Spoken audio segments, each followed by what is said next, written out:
Good evening, ladies and gentlemen. Thank you for joining us for this edition of HR Mentorship Learning Series. This is also a conversation with a mentor series. From time to time, I try to also see that I facilitate some of the subjects or courses that I'm quite conversant with, or that maybe people have reached out to me to speak to or speak around. And today, we'll be talking about workflow processes and productivity optimization.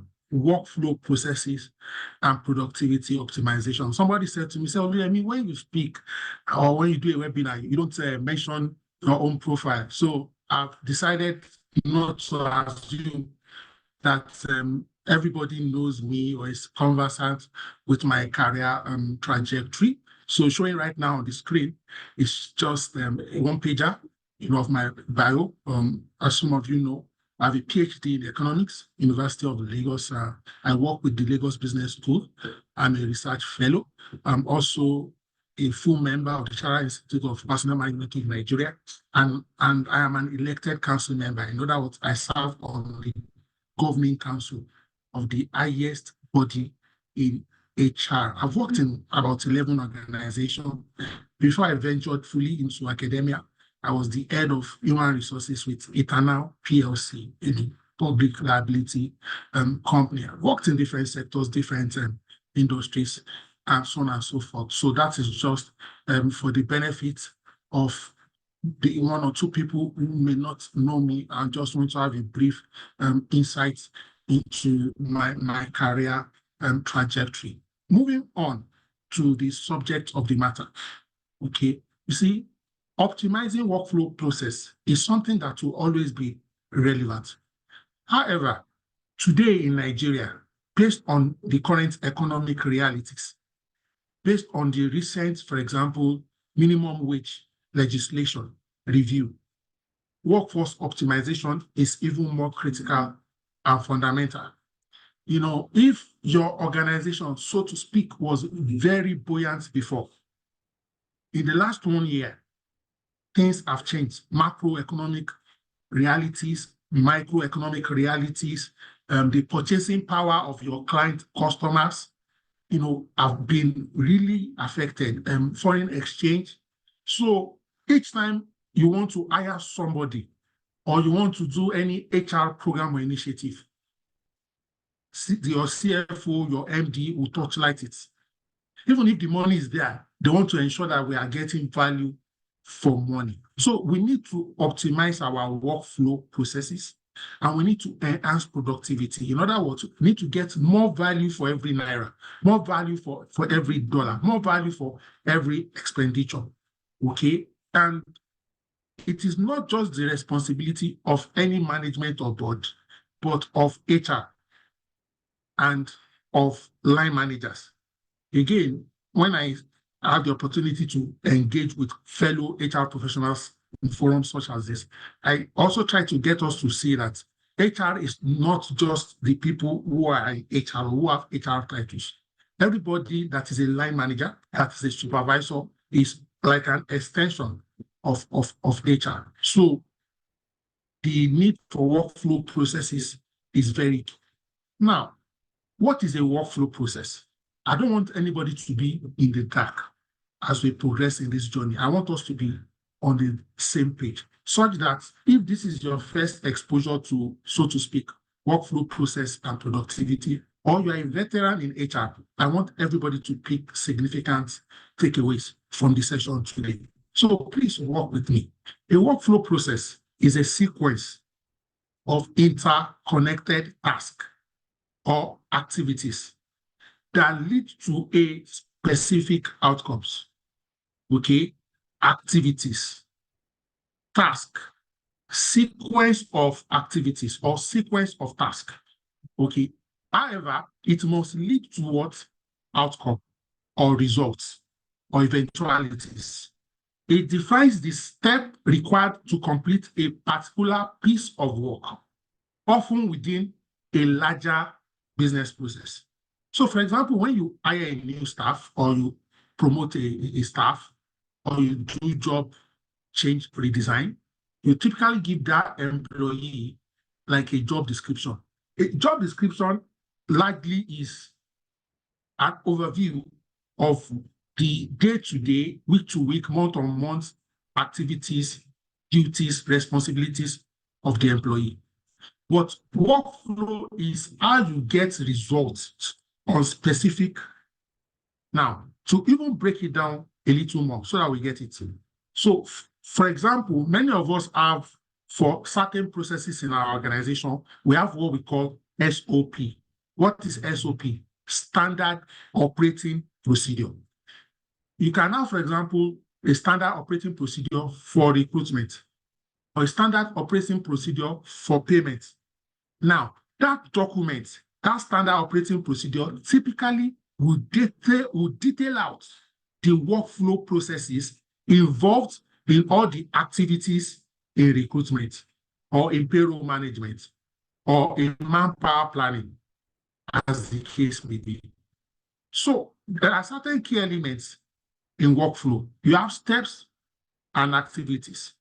A workflow process outlines the individual tasks or actions that need to be completed, typically in a specific order.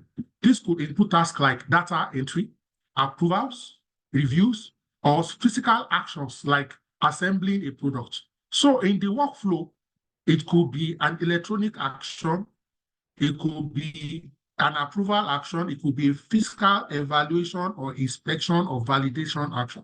Then the other key element in workflow is, workflow, flow.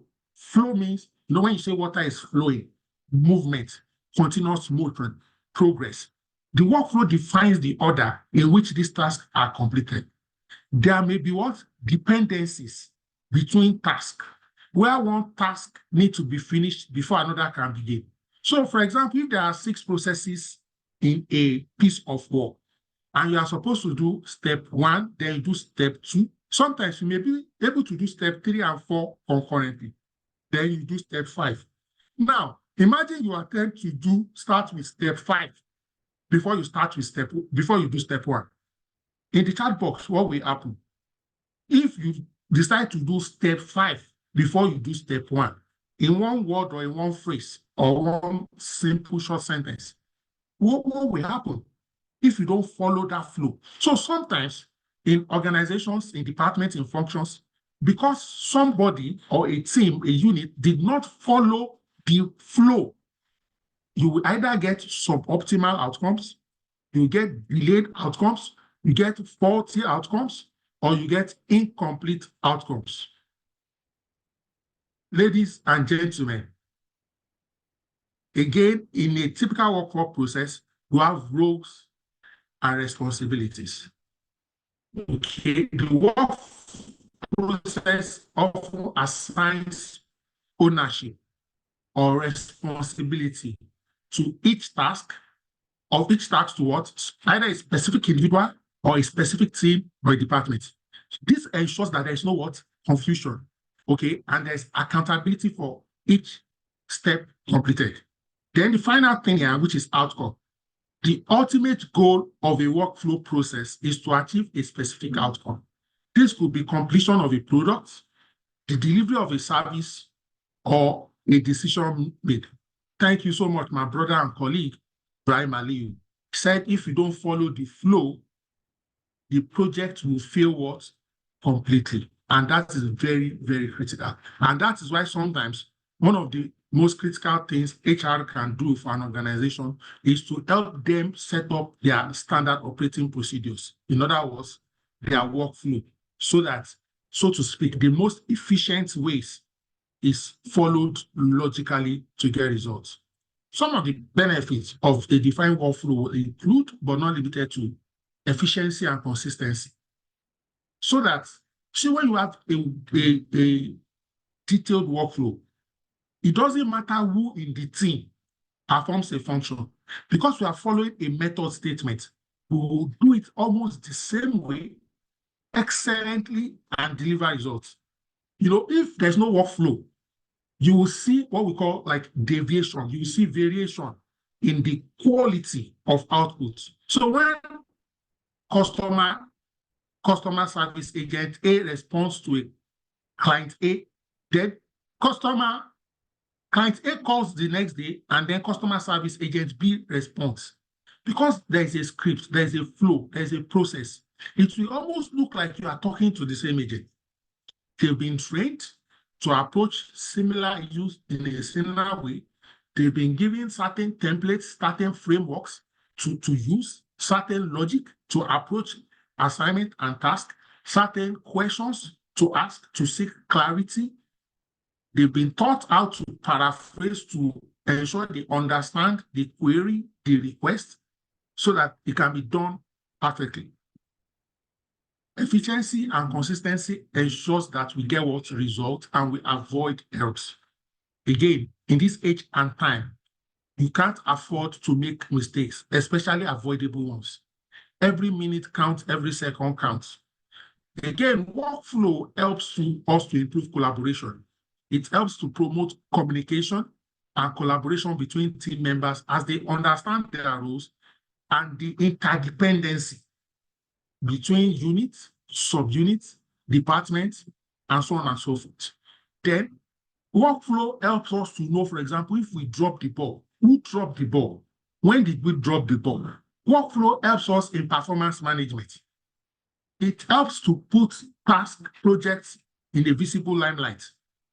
Defined workflow provides visibility into the progress of work, allowing managers and stakeholders to track the status of tasks and identify potential bottlenecks. Sometimes when you see people struggle with their performance management, it's because of the fact that they've not done a detailed workflow. So it's easy for assignments to fall through the cracks. Furthermore, workflow helps to reduce errors and rework.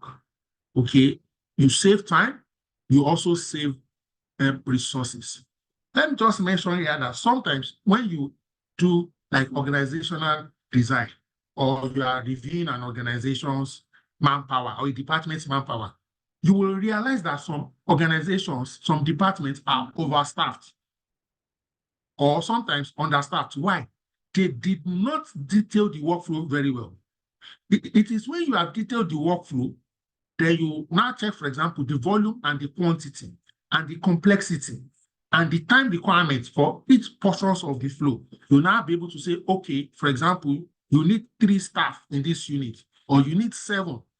If we've done a shoddy job with the workflow detailing, what will happen? We can over-resource and we'll have excess manpower. Or on the flip side, we can also under-resource the function. So let's look at some examples of workflow process, again, so that we are on the same page. For example, in customer service, a customer submits a support ticket, okay, which is routed to the appropriate agent who investigates the issue and provides a resolution. So that's a customer service workflow. Let's look at the product development workflow. A new product idea goes through stages like concept development, prototyping, testing, and then you launch or go to market. So in product development, there are 4 key areas in the workflow: ideation or concept development, prototyping, testing, and launch. Now, if you have issues in concept development, no matter how well you are good with prototyping, testing, and launch, the outcome will be suboptimal. If your concept development is also good, but your prototyping is inadequate, it's not robust enough, what will happen? So you need to now take, for example, concept development and further break it down. Prototyping, further break it down. Testing, also further break it down. Then another example, so we mentioned customer service, we mentioned product development, then you have what we call order fulfillment. For those of us who are familiar with inventory, warehouse management. So an order is received, for example, all the Kongas, Jumias of this world, Alibaba of this world. Okay, order is received online, processed by the system, picked and packed in the warehouse, and shipped to the customer. So some of these particular processes, some are digital, some are physical. So you can have in a workflow, you see the interrelationship between physical and digital assignments, processes, tasks, and implementation. Then you can have a recruitment process as a workflow. Okay, an applicant submits his resume, then goes for interview, then receive offer, and then you are onboarded into the company. These are 4 major processes or sub-processes. But in each of these one, we can further break it down. Because by the time you submit the applicant submit their CV, what happens? It either goes through the applicant tracking system or goes through a manual process of shortlisting. Vis-a-vis a shortlisting criteria predetermined by the organization. Then they screen, then they now invite for maybe assessment or tests or interviews, as the case may be. The interviews too can be 1, 2, or 3 stages, depending on the complexity and seniority of the role, before you go to things like negotiation and extending an offer to the employee, and then the person accepts or declines the offer. May even need to do medical, and then gets those, onboarding. Now, when we talk about workflow productivity, so I've spoken about workflow. Now, I want to focus quickly and briefly on workforce productivity. Productivity refers to what? The amount of goods and services. This is the outcome now, that a group of workers or employees can produce in a given amount of time. For example, per hour, per day, per shift. So it's a measure of efficiency and effectiveness in driving organizational goal. Now, one of the core functions of HR in any organization is to ensure productivity, drive productivity, improve productivity. So when we focus, for example, on performance management as a domain in HR, what are we focusing on? Productivity management. What does productivity look like? One, you are focusing on what? On output. This is maybe quantity of work. Okay, in manufacturing, it can be number of units produced per hour. In service, it could be the number of customers served or the number of transactions completed. Then in productivity too, so it's not just about numbers. Numbers are important and non-negotiable, but numbers are not enough. Quality matters. High productivity doesn't just mean churning out huge numbers. It also considers the quality of product. So for example, that's why we have concepts like Lean Six Sigma in total quality management. You measure maybe defect per 1,000. So for every 1,000 units of product, what's the threshold? Some organizations will say for every 1,000 products we produce, 999 must be good, which means we leave a margin of error of 1 defect per 1,000. Some people can say 1 defect per 10,000, as the case may be. Third and important is also what? Efficiency and effectiveness. Workforce productivity is balancing between efficiency, which is what? Doing things right, and effectiveness, which is what? Doing the right things. Now, these two concepts are very important in this topic. Efficiency is what? Doing things right. Effectiveness is what? Doing the right thing. I have a question for us, and I need our response in the chat box. Which one comes first, efficiency or effectiveness? Which one comes first? I know the two are important, the two are critical, but which one comes first? Is it efficiency or is it effectiveness? So I'm catching my breath, I'm taking a breather, and then I'm expecting your feedback and I'm checking your response. Thank you so much, Priska George. She says effectiveness first. Paro says effectiveness first. My very own Uncle K says doing the right thing, which is also effectiveness. Fantastic. Thank you, Omotola. Thank you, Grace. You see, if you are not doing the right thing, but you are doing it right, what is that? Wasted effort. That is what? Suboptimal productivity. It is what? Failure at the end of the day. So one of the 4 core focus of HR, especially in this time and season, is that we have to be first effective. Then when we are effective, we now need to be what? Ruthlessly efficient. There are many people today who are doing things right, but guess what? They are not doing the right thing. And how do we know the right thing? Some of the things that guide us in how whether we are doing the right thing will be the core business objectives, strategic objectives, and imperatives. Again, things like the organization's core value will also be a pointer. Things like our mission, our vision, these are also pointers. And I'm intentional to provide these tiny guidelines or framework so that in case you are, at a loggerhead, you are uncertain as to, is this thing effectiveness? Ask yourself, what are the maybe top 4 or top 5 strategic objective or imperative of the organization? So these 3 tasks, which one will help us achieve these 5 objectives faster, quicker?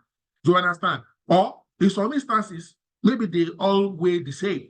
Then you say, okay, in line with our vision, in line with our mission, then you can also rank.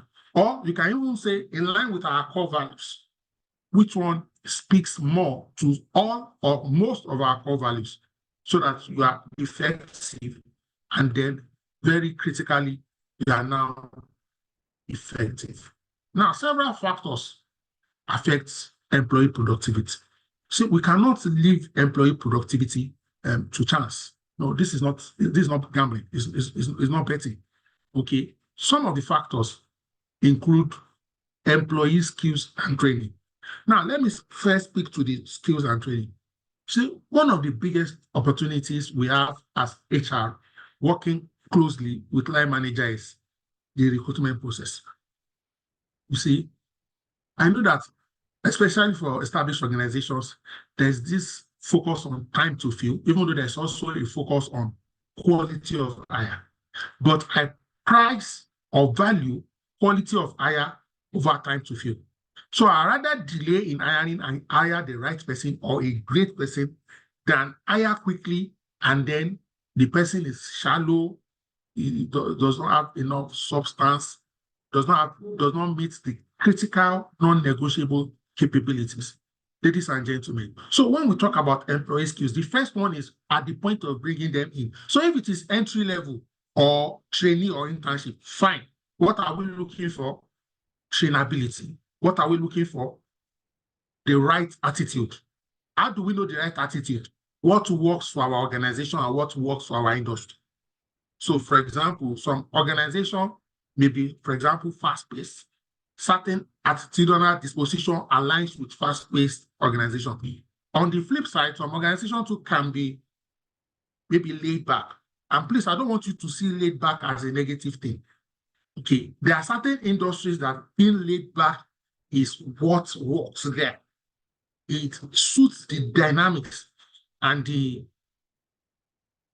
temperature, okay, of the client, of the guest.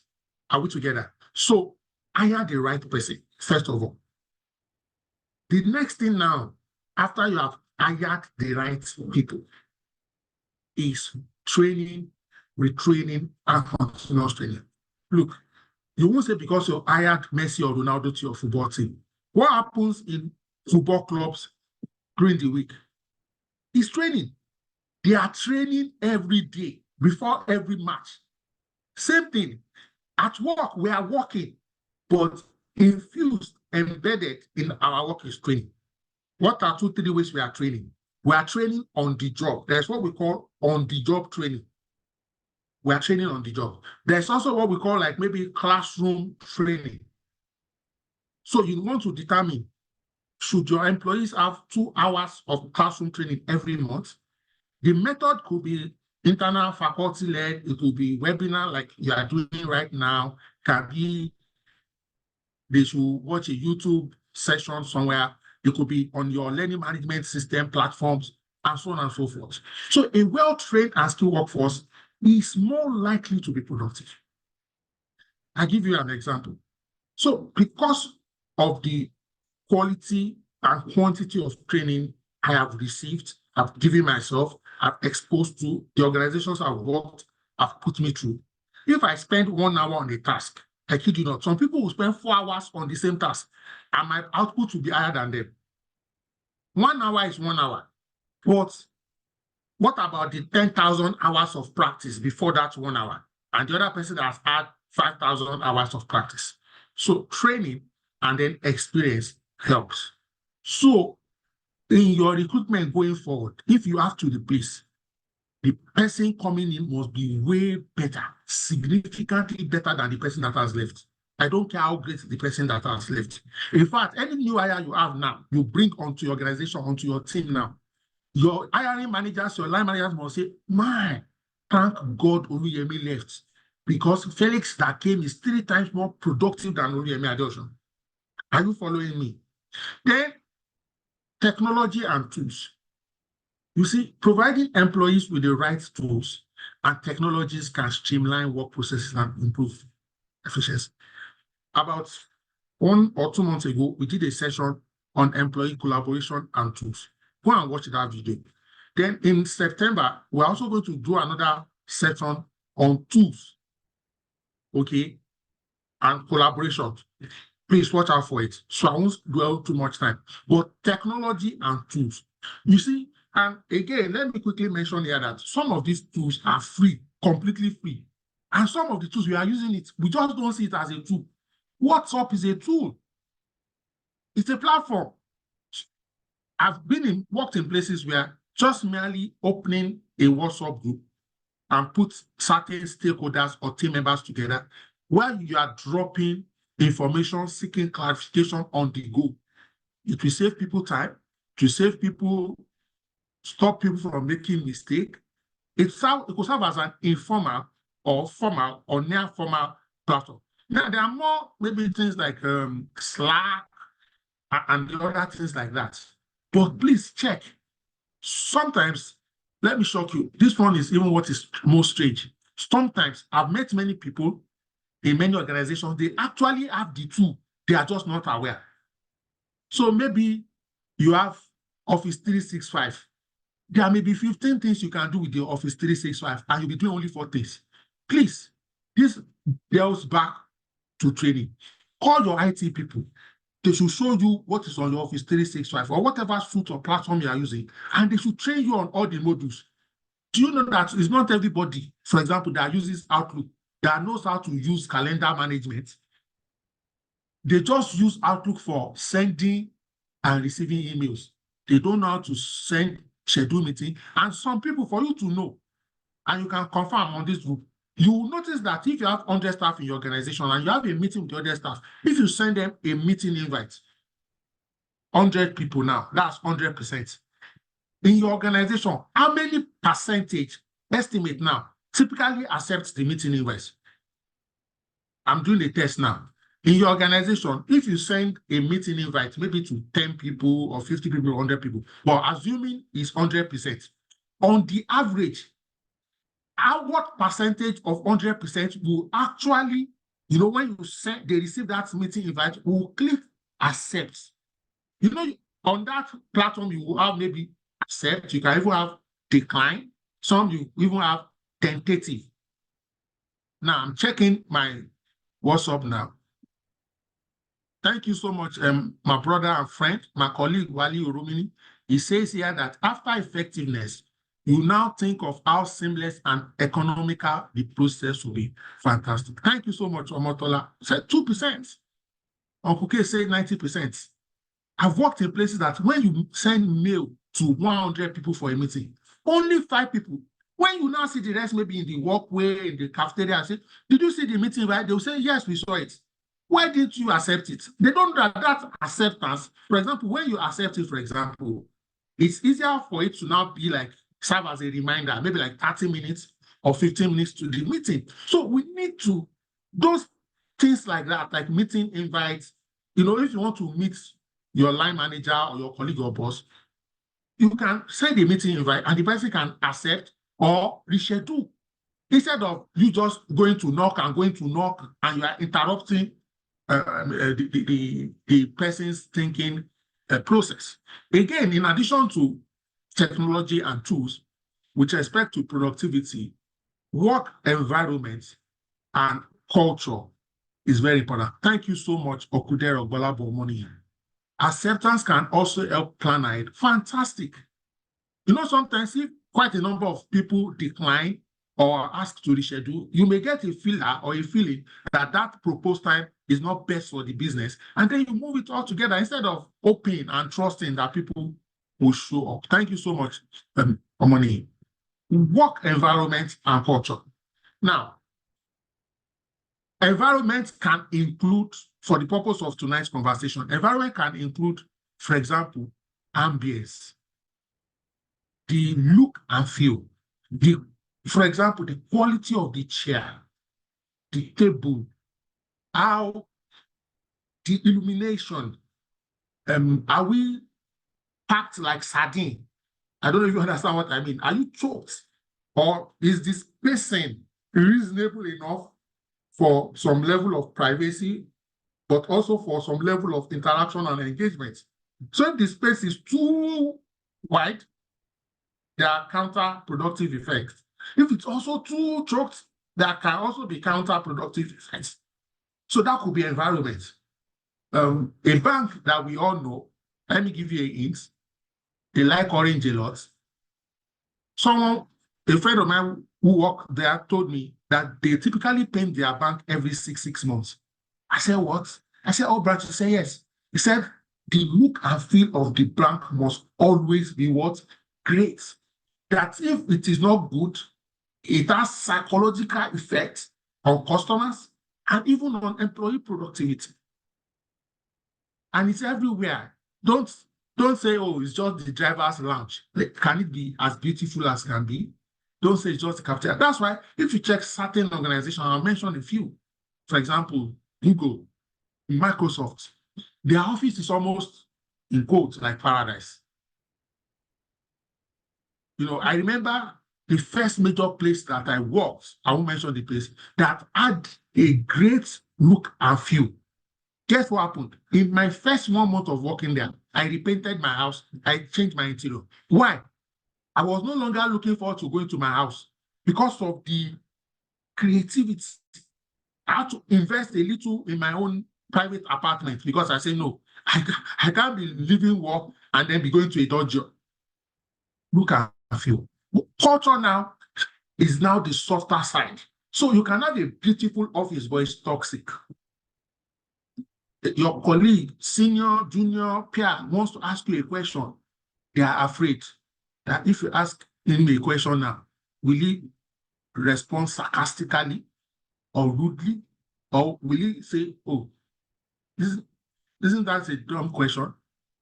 Is that why you came to see me? Come on, think. Or if they make a mistake, what's the threshold for mistake? Can we be, if the CEO, for example, or the chairman speaks, and any other person has an alternate professional view, can they say it? Or the chairman has spoken? This kind of culture, I remember, I won't also mention him, I worked in a place, when I joined, we were managing a case in the industrial court, National Industrial Court. What was the case? You know, they sacked a woman that was on maternity. So I joined them, and when I joined, the case was already in the industrial court. So, of course, when I joined a new place, typically as part of, I try to, what are your assets and liabilities? So there are 3 cases in court. One of them was that particular one. I told them, I said, you are losing this case. It doesn't matter. You can't, there's no way any judge in Nigeria will award a case of termination of a woman on maternity in favor of the organization. It cannot work. It's a no-brainer. Guess what? They said, the chairman said they should sack her. 3 people who were in that management meeting with the chairman knew. 1 was the company lawyer, 2 was the head of HR. But because of the aura of the chairman in that organization, once the chairman speaks, that's all. Guess what? Eventually, when the case went to court, you know, your internal company lawyer cannot represent you in court. You need a third-party lawyer.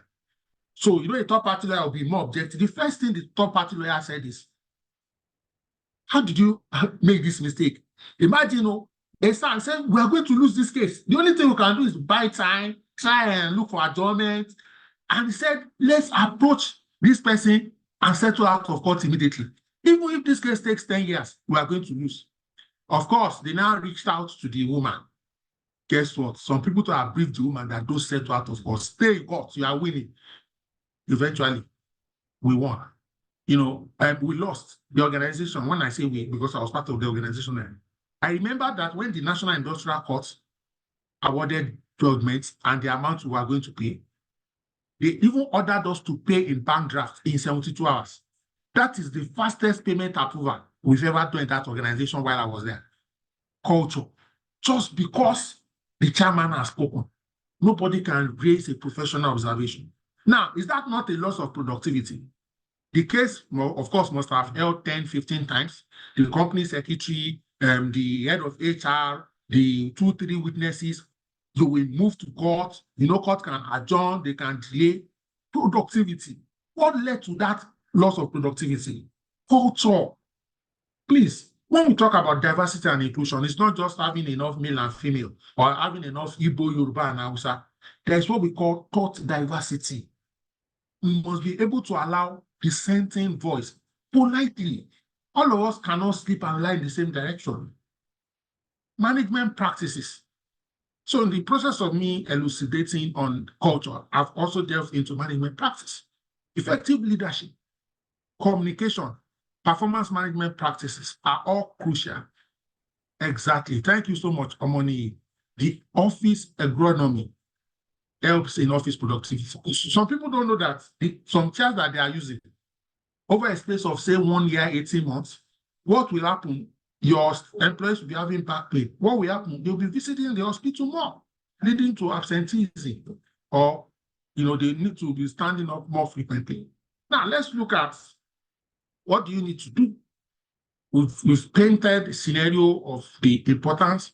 We've looked at some of the processes. We've looked at some examples and some of the benefits and some of the reasons. We've looked at some of the contributory factors. So what are you supposed to do in your organization today, right now? You need to analyze and map your current workflow. You see, and let me say this at this intervention and at this intersection. This is a very convenient time to say this. You see, no matter where you are working today, I put it to you that this is a rough estimate. This is not from research, so this is just an educated guess, please.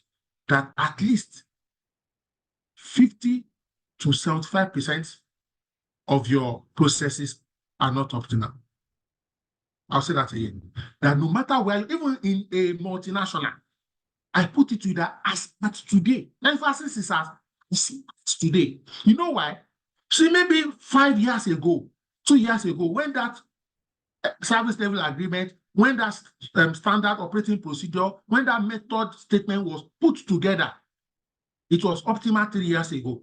But 2 years ago, you didn't review. Last year, you didn't review. This year, you didn't review. Guess what? It's now suboptimal. And when I say suboptimal, maybe there are 20 steps in your process. It may just be only 1 or 2 that needs tweaking. Or maybe you need to add a new one or remove one and add one. So I'm not saying it's useless, so don't misunderstand me. But 5% suboptimality is a lot of cost. It's a lot of dead weight on the organization. Our job as HR, we want to get full value for our naira, full value for our dollar. So you need to analyze and map your current workflow. Do it afresh. Relook it. Say, what are we doing today? Maybe there are certain technologies you have access to now you didn't have access to 5 years ago. So things have changed, and the way we do things need to change. Now, for organizations, for example, that are subscribed to ISO standard, International Standard Organization, all these, there are different ISO this, ISO that, ISO this, ISO that. In ISO, we document what we do and we do what we document. So analyze your current work. Understanding existing workflow is the foundation for what? Optimization. If you don't evaluate, if you don't really evaluate, you won't know whether you are optimal. Okay, so conduct a thorough analysis of current processes using tools like flowcharts, process mapping softwares. Identify each step, responsible parties, time taken, duration, the resources required and used. Highlight bottlenecks, redundancies, and unnecessary steps. Again, things like lean management, lean, L-E-A-N, comes in here. Okay?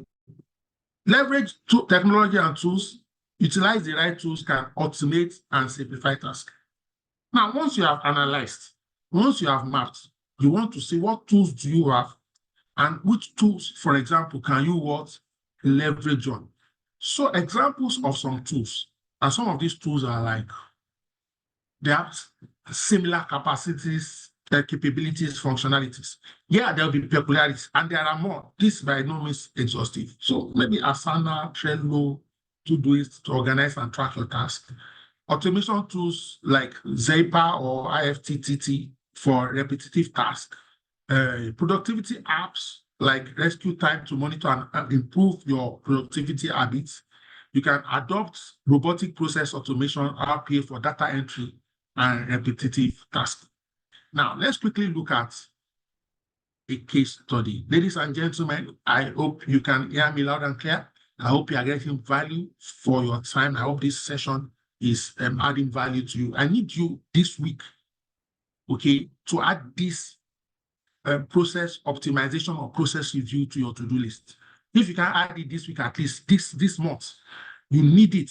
I need you, all my HR colleagues here, listening to this session or watching on YouTube, to add meaningful impact to your organization. That will be obvious. Not, I don't want them to be debating whether you are adding value or not adding value. No, it must be obvious.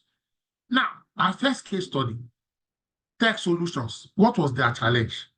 Employees were spending too much time on repetitive tasks, such as data entry, which reduced overall productivity. What was the solution? Automation tool. The company implemented Zapier to automate routine tasks. For example, a new customer detail entered into a Google form were automatically added to the CRM. What does CRM mean? In the chat box, what does CRM mean? I will say, but what does CRM mean? You know, sometimes we use some of this abbreviation and assume 100 people on the call know it. What does CRM mean? Yes, I'm checking. Yes. Thank you so much. Thank you. Thank you, my people. So I'll just mention it. Customer relationship management. So follow that. So the customer at maybe point of registration or sign up or something, fills a Google form. Do you know that what some organization will do, or some employees, they will now type that information again and go and be manually inputting it in the CRM? What are the dangers of manually inputting it in the CRM? In the chat box, please. What are the likely dangers, potential dangers? If a customer fills a Google form, and then a staff has to now maybe go and be picking it from the Google form and moving it to the CRM. Let me see. Thank you so much, Emanuela. Error. Thank you, Ejiro. Prone to error. Fantastic. Thank you so much, Ngozi. Irregularities and omission. Thank you, George. Some information may be omitted. So you now have, thank you, Uncle K, misrepresentation. So you will now begin to have issues with maybe spelling and so on and so forth. But what did they do here? That Zapier helps you that once you have filled the form, it will automatically extract the information from the Google form and sync it to the CRM. Immediately the CRM picks the form. What happens? A welcome email is sent from MailChimp to the customer. So you don't get a situation that says, oh, I signed up to open a bank account and I didn't get a welcome email, or I indicated interest in your product and nobody reached out to me. You can see what tech automation tool can do. So who filled the Google form? The customer. What happened back end? Sync with CRM. CRM sync with MailChimp. The customer gets a mail. The person will say, wow, less than 30 minutes of me signing up, they already sent me a welcoming email. They want to know that no human intervention was involved in all of this process, except when he or she provided their initial data. Again, employees receive training on how to use these tools. Very important, please. And please, sometimes don't say, oh, we trained them 2 years ago, because I noticed this. when most organizations, companies deploy a tool for the first time, they do training, then they stop. Because typically, part of the cost they pay for to the service provider is not just installation, it's not just configuration. They also pay for training. But after that, they stop the training. What happens 1 year later? What happens 2 years later? What happens to all the staff who joined us after we had already deployed? Is it HR? So people now be learning trial and error or on a case-by-case basis when somebody can give them an holistic review, and when they have, what do you call it now, end-to-end understanding of the functionalities, capabilities of the tools, they will now be able to use it more effectively. I'll give you an example. There was a particular ERM, I won't mention the name, that we used in a particular organization. Unknown to some of my colleagues in the team, the software had reporting templates. And in fact, all you need to do is just go to the reporting section of the software. It will just ask you that what report do you want?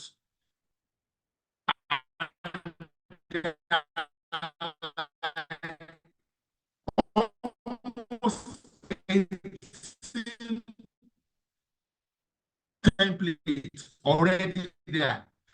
Now, if you are doing something new, you can even get back to the developer. They will customize, they will download data from different aspects of the software.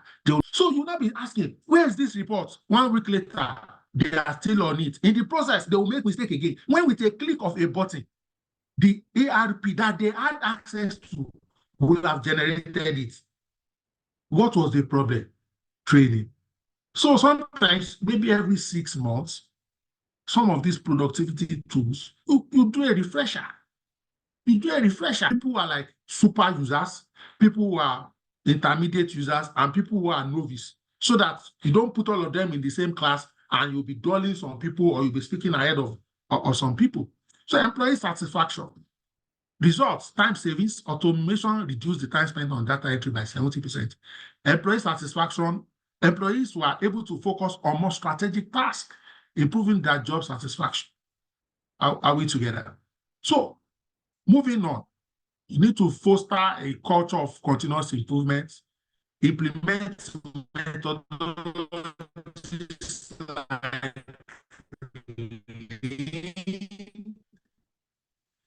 Six Sigma or Kaizen, okay, to foster a culture of continuous improvement, encourage employee feedback and suggestion for process improvement, regularly review and update workflows to adapt to changing needs and technology.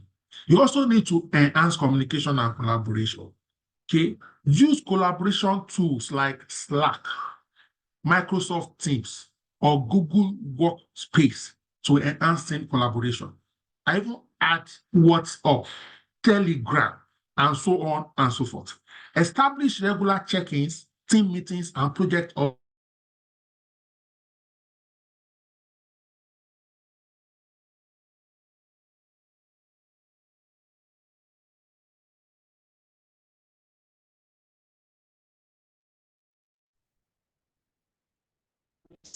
establish regular check-ins, meetings, and project updates. In fact, some of these meetings can be what we call stand-up meetings. 10 minutes, it's over. It's not a long thing. Okay, develop clear, very clear documentation and guidelines for processes and procedures. Okay, now, effective meetings, regular updates, clarify expectations. Make sure you understand your tasks and deadlines to avoid rework. Now, let's quickly look at another sweet and sharp case study. And this speaks to establishing communication agency. What was their challenge? Delays and duplicated efforts. Can anybody identify with this? Project delays, duplicated efforts. Now, what was their solution? The agency adopted Slack for real-time communication and Asana for project management. So you can deploy or utilize multiple tools. It doesn't have to be just one tool that solves all your problems. It can be combination. So for this marketing communication agency, they deployed what? Asana for project management. Daily stand-up meetings were introduced, and this ensured that everybody was aligned on project goals, deadlines, and deliverables. Of course, the outcome, improved coordination, higher efficiency. So you can implement tools like Slack and Asana to enhance team collaboration and streamline what framework.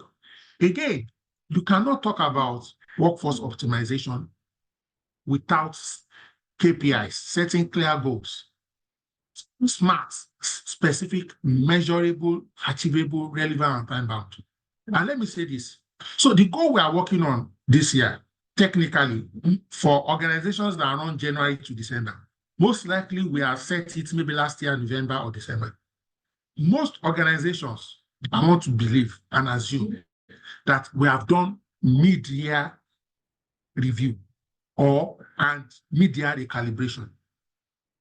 I'm tempted to say brethren, but let me say ladies and gentlemen, please, if you have not done mid-year review or calibration or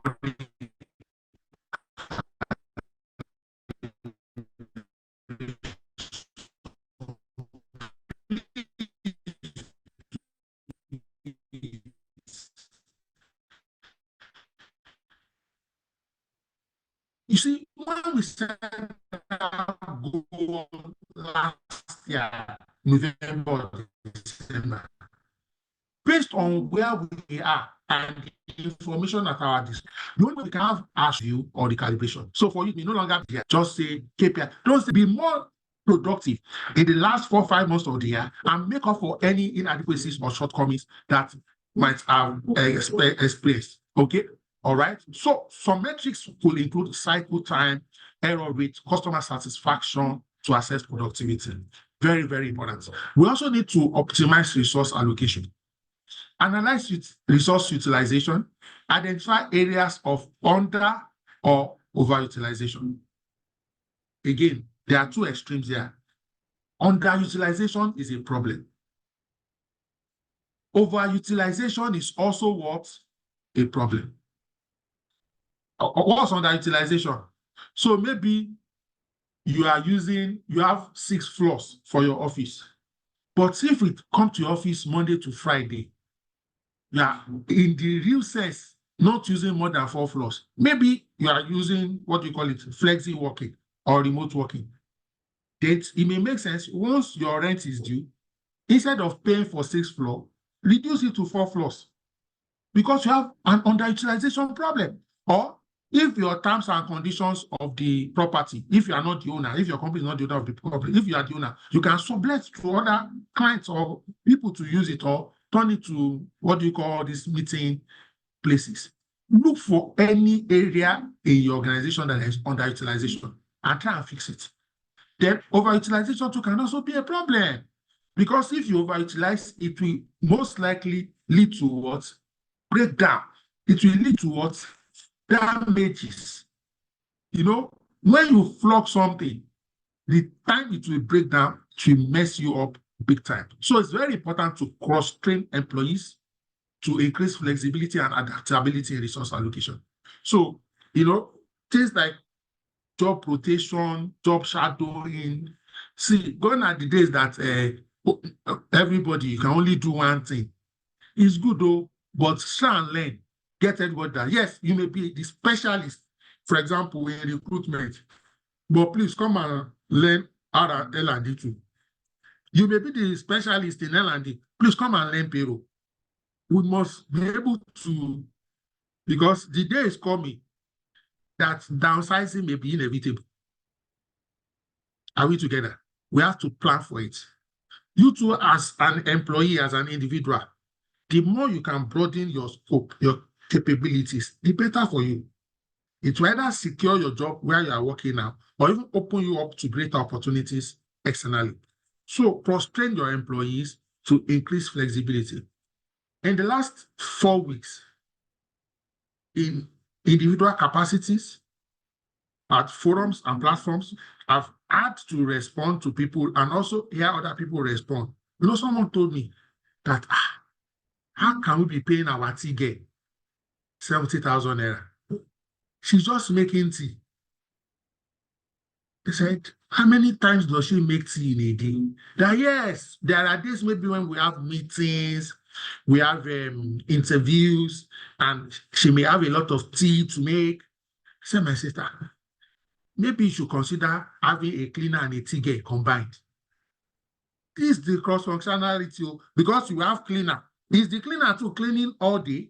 So if, for example, the cleaner is hygienic enough and trainable and can handle tea making, pay that cleaner 80,000 naira. So let her be cleaner, tea girl, enrich the job. Instead of now having 3 people, somebody is just cleaning, somebody is just doing tea girl, somebody is just doing receptionist.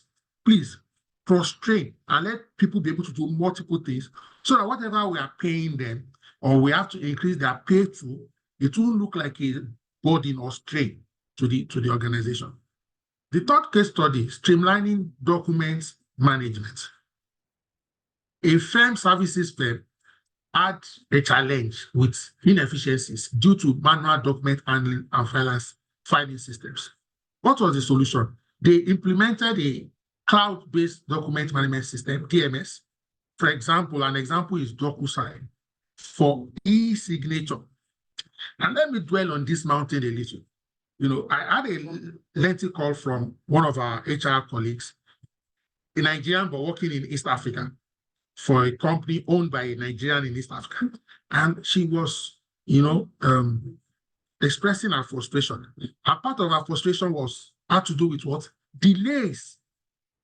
And I've seen people that very successful global companies or entrepreneurs or owner managers, but they still must sign hard copy documents. Abba, in 2024. I remember a place I was. In fact, where I'm working right now, my entire interview process was virtual. The first day I was there was the first day I went to go and work in the office. Everything was virtual.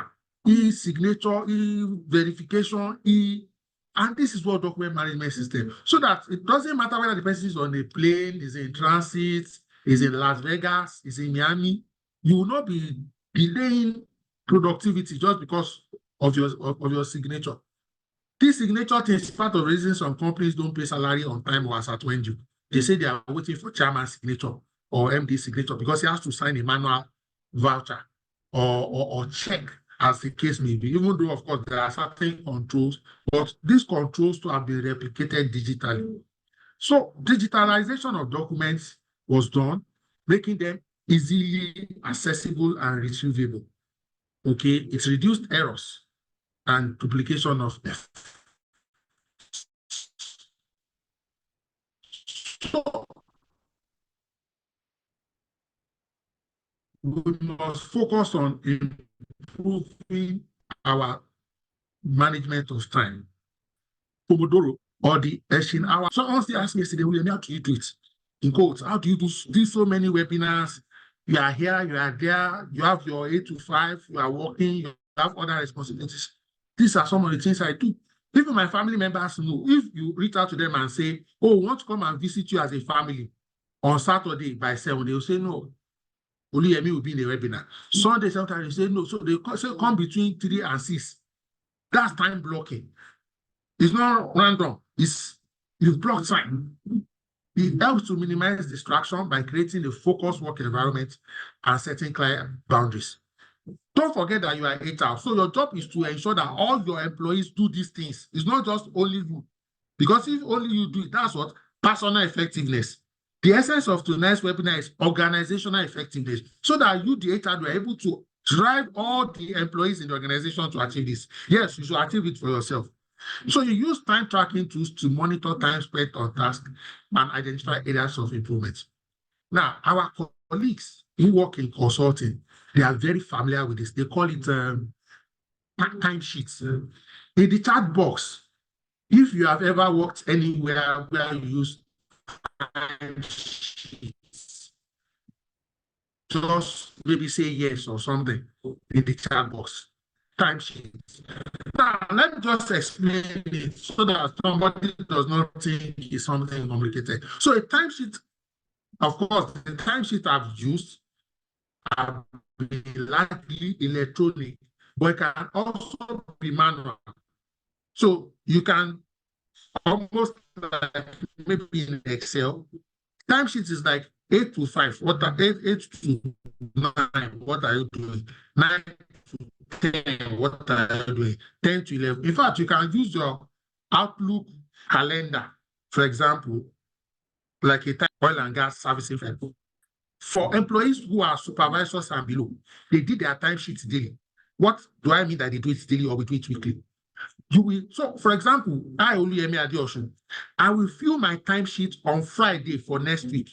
And I will fill what I will do from 8 interviewing 4 candidates and 1 hour per candidate. So it can be 8 to 11 management meeting, 11 to 12 review of CV, 12 to 1 break, 1 to 3 review of 3 SOPs, 3 to 5 participation in a learning session. Do you understand? And it will go to my director then, my HR director, or to your line manager. So I have some people who their own timesheet was coming to me. My own timesheet. So my director's timesheet was going to the CEO. So all of us have timesheets, which means upfront, we're able to determine what you want to do for next week. So the line manager can either approve the timesheet or ask for a modification or reject. So, for example, in asking for a modification, there are instances where they can say, are you sure you will use 3 hours for this interview?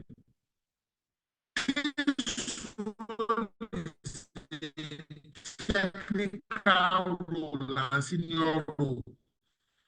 Increase the interview to 90 minutes each instead of 60 minutes each. It's better, we are not able to drill the candidates very well and entry-level role. 30 minutes is okay. So do 30 minutes each or 40 minutes each, reduce 3 hours to 2 hours. Then your line manager has full visibility. They can say, oh, I've seen your timesheet, it's good, but you didn't mention this particular project or task. Or are you not taking this into consideration? So as a team, we are keeping each other on our toes. There's nothing like I forgot. Then at the end of the week too, they review that what you claim to do, you have done. That doesn't mean that there won't be important unscheduled events. The timesheet can now, so you can now also load it like as extra tasks or projects or deliverables as the case may be. Showing now on my screen, it has been showing for a while, but I was providing explanation on the timesheet, is the Eisenhower decision matrix. And we should be familiar with this. It's just a quadrant that shows what is important and what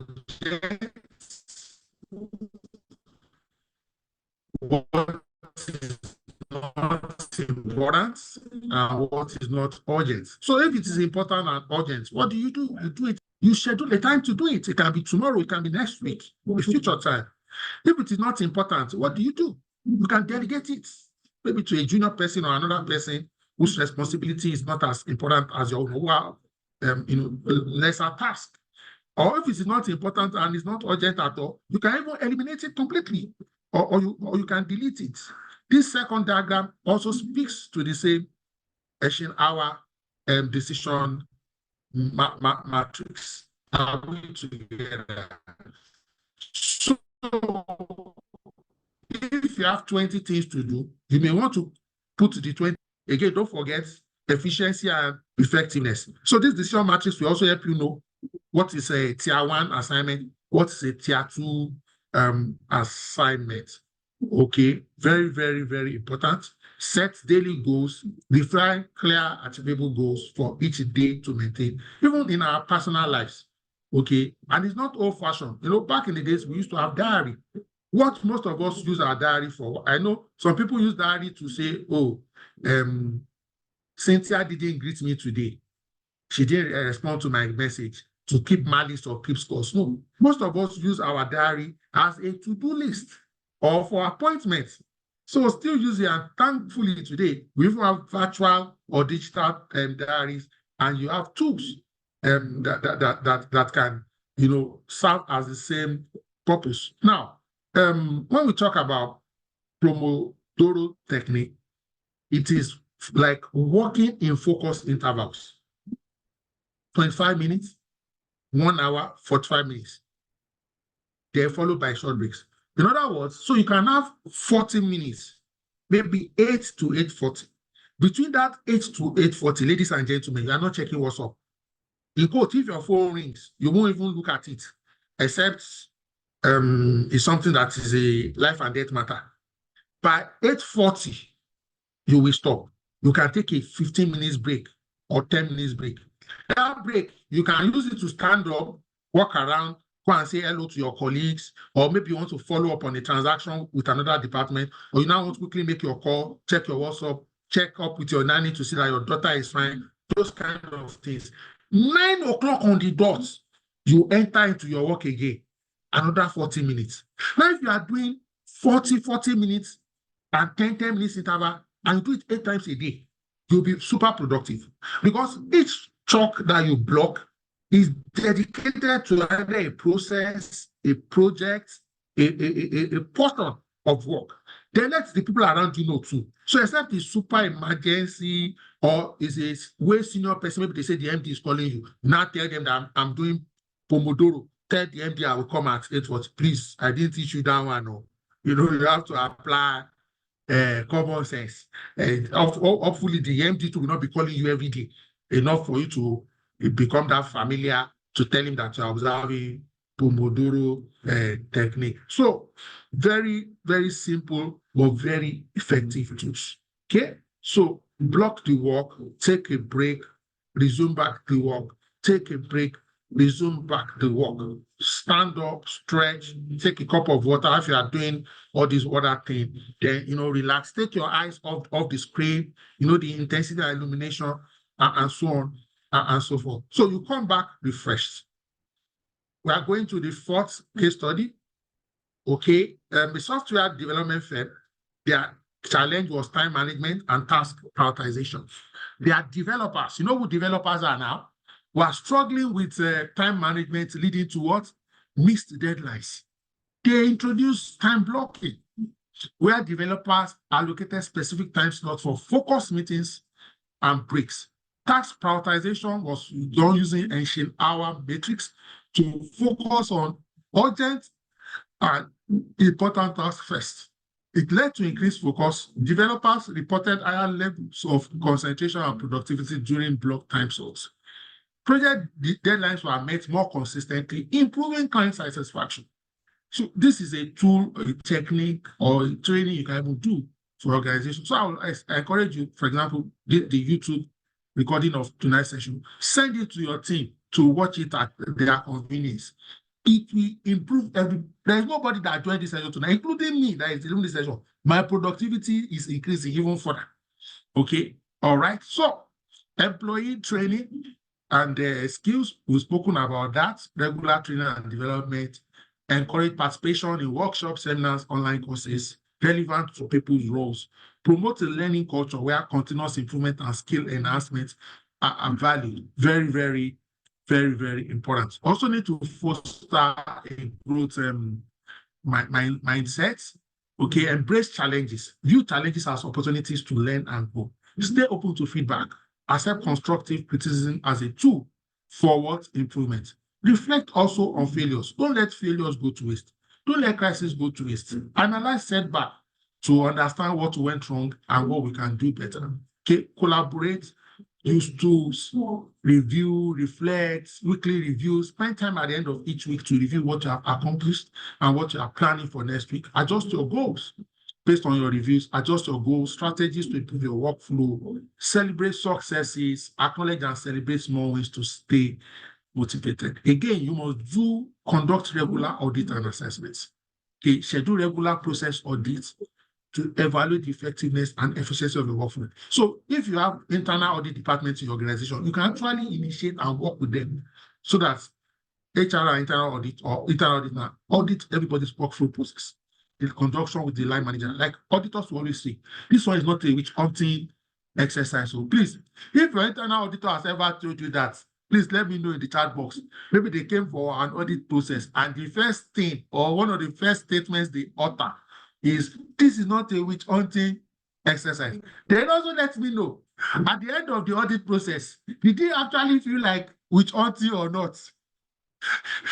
Because for me, half of the people that told me that it's not a witch hunting exercise ended up witch hunting me and my team on a lighter note. But really, audit is not a witch hunting. It's a check. It's to ensure we are doing what we say we do. We are doing it well. We are doing it on time, on schedule, so that we avoid any negative risk outcomes, okay, or litigation or penalty or sanction if you work in the regulatory space, or we avoid, delighting our customers. We don't want our customers to be unsatisfied, which can lead to a loss of revenue. Use performance data and feedback to conduct this assessment. Implement changes based on audit findings and monitor their impact. I remember one of the places I worked not too long ago. On my resumption, on day one, among other things I asked for the audit report in the last 2 years for the HR department. And I checked to see whether all the comments, observations, non-compliance raised by the audit report have been adjusted. Lo and behold, some were not. Immediately, I closed them out. By the time the auditors came for the next quarter assessment, they said this is their first time ever. And that they are even shocked because I'm a new person. I say, no, Organa master, experience and exposure. You don't buy it in the marketplace. I always level with my internal audit team. In fact, I call them for unscheduled audits. That's not in their formal audit. I say, come and do a pre-audit with me.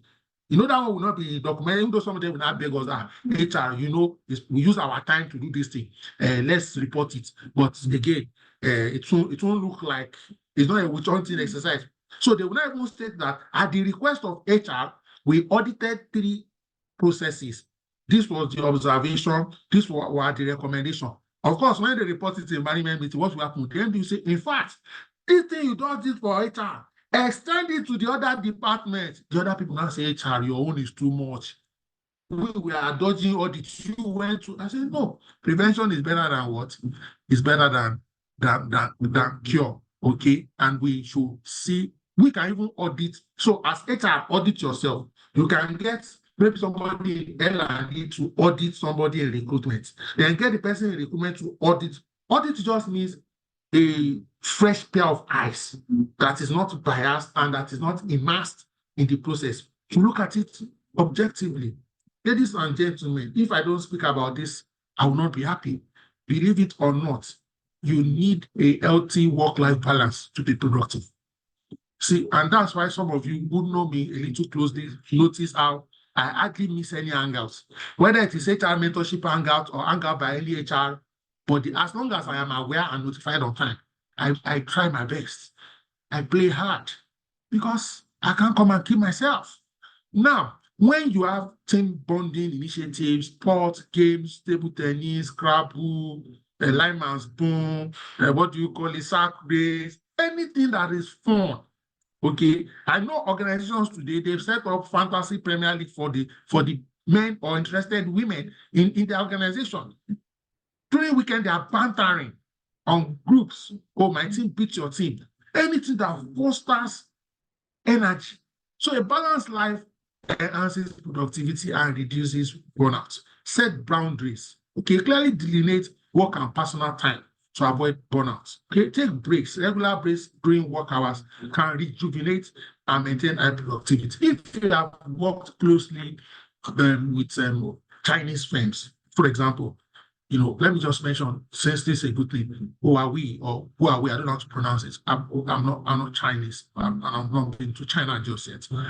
Back then, maybe like 12 to 2 or something, they will actually, if you go there between 12 and 2, nobody will attend to you. People will actually I don't know, they have I don't want to use the word mattress, but it's something you can sleep on and it's comfy, it's comfortable. So people will actually take a 90 minutes nap. By the time you wake up at 1:30 or 2, it will look like you just came to work. I'll share another example. So in countries, Francophone Africa, countries like Togo, Benin, so what they do, They typically start work, I think, maybe like 7:30. Then they will close like 1 o'clock. Then they will resume at 3 o'clock. So in Benin, it's very common or not uncommon that people wear 2 clothes in a day. Because when they close at 1, they will actually go home. Some will cook at home and eat at home. Some will help their children with their homework. Some will go to their children's school, take them home, help them with their homework, cook, serve lunch, shower, then come back to work at 3 o'clock. They will now close at 6. As in, see productivity. See productivity. Okay, so don't let us, now I'm not saying that there won't be days where you will work till 11 at work or carry workload. I'm talking about on a steady, every day. I know certain functions, maybe accounts by month end of quarter, there are certain peak period associated with certain roles and the likes. So we're saying regularly. And the same way you are strict and focused on performance, you should also be strict. So, for example, I've worked in places where we put the leave utilization of subordinates on HOD.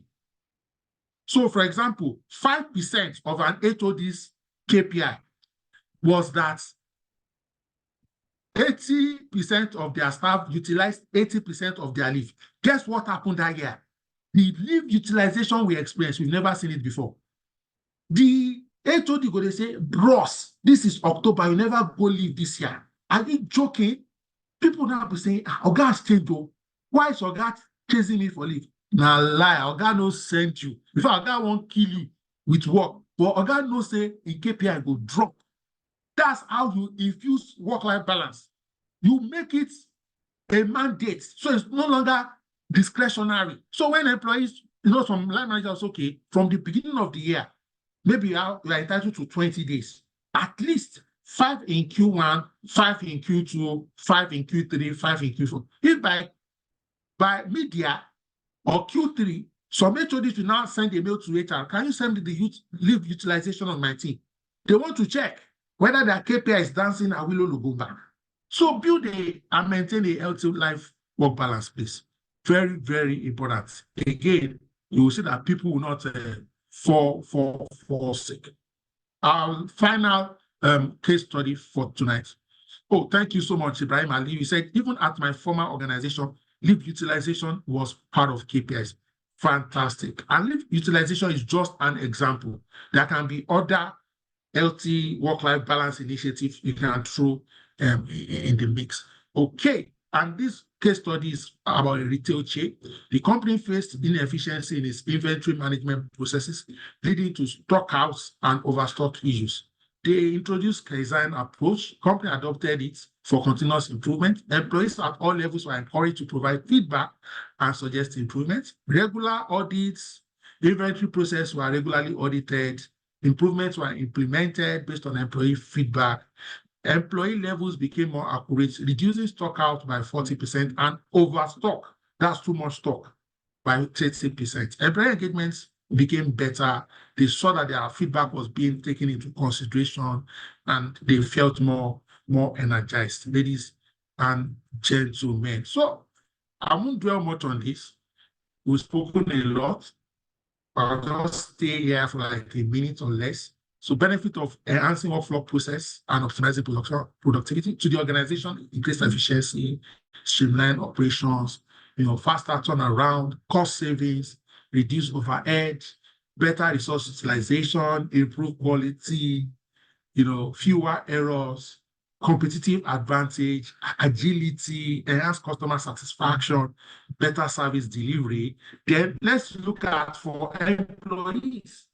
Increase productivity, focused efforts, reduce downtime, enhance job satisfaction, clear expectation, achievement recognition, skill development, continuous improvement, professional growth, better work-life balance, efficiency gains, less stress, empowerment and engagement, involvement in improvement, ownership, participation in work flow enhances a sense of ownership and accountability. And for your clients, your customers, and other stakeholders, higher quality product and services, consistency. You see, on this call, has anybody had this experience of what I ordered versus what I got? what I ordered versus what I got. If you want fewer errors, you will embrace workflow productivity, timely service, improved communication, transparency, responsiveness, better value for money, cost efficiency, enhanced service, stronger relationship. You will see trust and loyalty, partnership, and so on and so forth. In conclusion, optimizing workflow process and productivity requires a strategic approach. All right, very, very, very, very critical. And we need it now. I'm tempted to say, if you allow any form of waste in an organization, you are committing a cardinal sin. Okay, this, you can't afford it. The company cannot afford it, because somehow it will come back to haunt and hurt the employees and the organization. For organizations that do things like profit sharing and productivity gains, you need to even improve your workflow process optimization. That way, you'll be able to free up more money so that the shareholders can get more dividends. The employees are assured of their remuneration being paid as and when due. They can get, what do you call it, even bonuses, performance increases, and so on and so forth. Ladies and gentlemen, I would like to drop the mic now. I would like to take contributions, comments, or questions. I'll prioritize contributions, sir. But that question, please. But feel free. You want to share your thoughts, you have a question, you have a comment, you have a contribution. All you need to do is just please raise your hands, and I will recognize you. You can follow me on Twitter, Tallest in Nigeria. I'm the tallest HR professional in Nigeria, validated. Tallest HR professional in Nigeria. You know my YouTube. If you don't know it, just type this Oluyemi Adeosun on YouTube. For example, in the next 1 hour, tonight's session will be uploaded on that channel. So subscribe so that you get notification of new webinars as we upload them. Currently, we have 310 webinars. If you go through one per day in 1 year, you'll be a world-class HR professional. I assure you. Okay, I assure you, it's the best collection of HR domain knowledge in Nigeria. You can quote me. Best collection of HR domain knowledge in Nigeria. And if you are still not following me on LinkedIn, what are you waiting for? Oluyemi Adeosun. I'll follow you back. I always follow all HR professionals back. Okay, so let me see. I see people saying thank you. I also thank you for thanking me. I see a question here. Ngozi is saying, how do you incorporate leave utilization in other managers' KPI? By incorporating it. In other words, what are the KPIs you use today? Maybe you have 5 items. You just add leave as the 6th item. So if your KPI before you added leave was 100%, what percent do you want to allocate to leave? Of course, it shouldn't be too high. Maybe 5%, maybe 2.5%.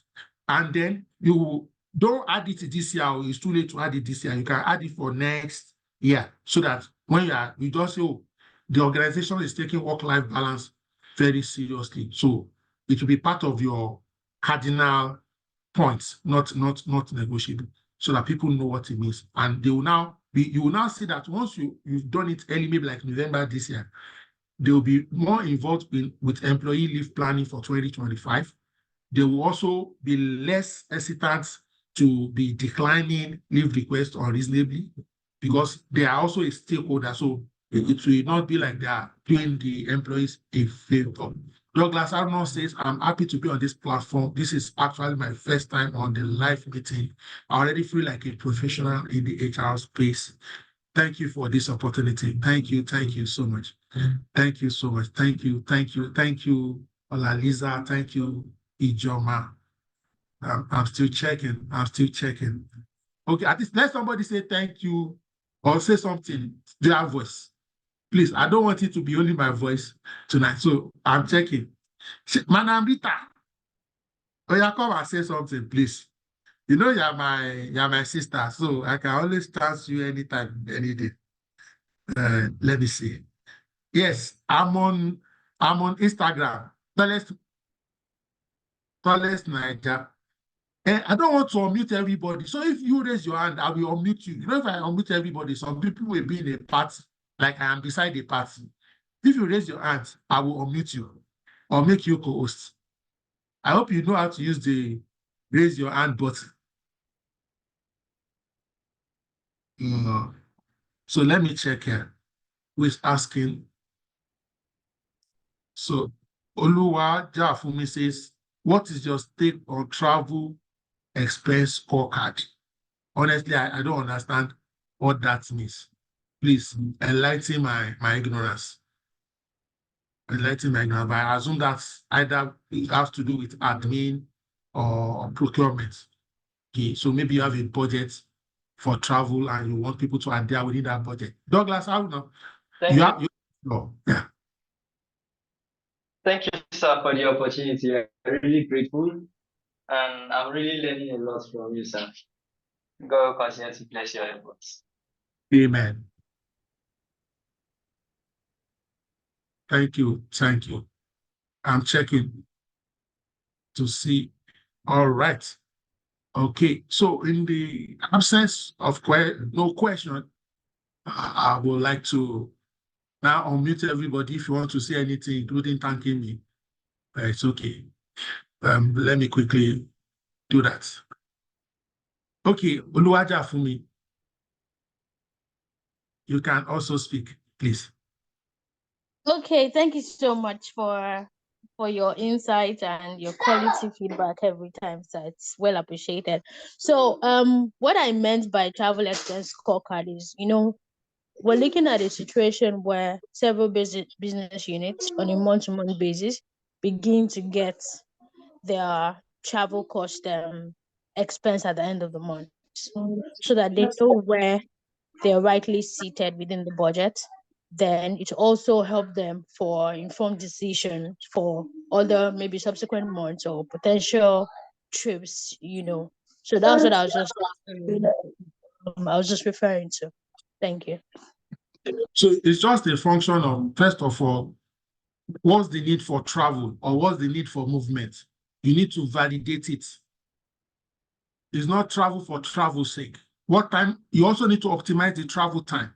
For example, if you travel to a place on Friday or on Monday, the costs are typically higher than if you travel on Tuesday or Wednesday. So if you are not going for a meeting that is on Monday or on Friday, can you avoid the peak period? Then, for example, even domestic travel where the use of pool vehicles, for example, can you tell people to fuel their movement for next week? If everybody fuels in advance, you will see the number of people going to the mainland, number of people going to the VI. You can even talk to 2-3 people to say, can you align your movement to the same day? We use one pool car, they drop you off, pick you up, instead of different, someone goes on Monday, someone goes on Tuesday.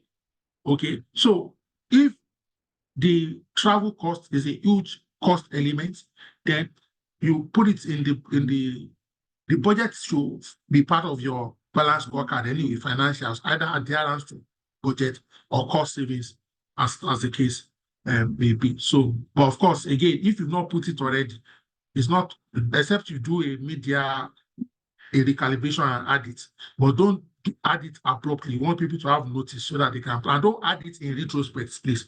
That will be completely unfair. So I've unmuted everybody. You can say anything, including good night.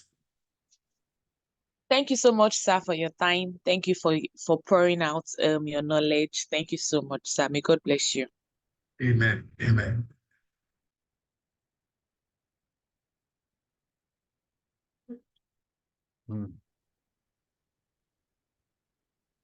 Thank you, sir.